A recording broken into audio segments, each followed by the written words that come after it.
Hi guys, today we're going to be showing you how to create a basic edit in Premiere Pro. Now the first thing we do is import your footage.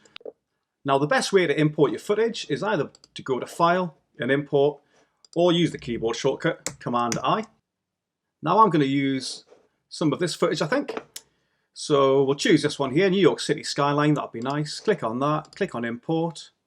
As you can see, that's importing the files into Premiere. It appears in your media browser over here, and if you can put your cursor over there, you can skim through the clip.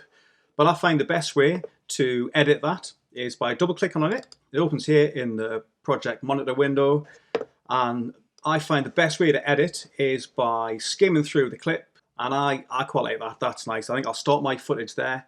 We press I for your in point, and let's have a little skim through.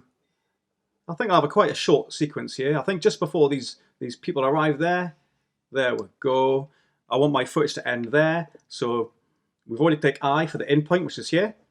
So over here, you click O for the out point, and you can see that's a clip there that you've chosen to have in your timeline. And to put that on your timeline, you click and drag from this window, which will bring your video and your audio, and you're going to create a timeline down here. So drop it down there, and as you can see, it's opened up there in your project viewing window. Okay, so you can skim through there. That's the clip. If you press spacebar, that's how it looks. So that's how we create a basic edit in Premiere Pro. We hope you enjoyed that. Subscribe to the channel, and we'll see you next time.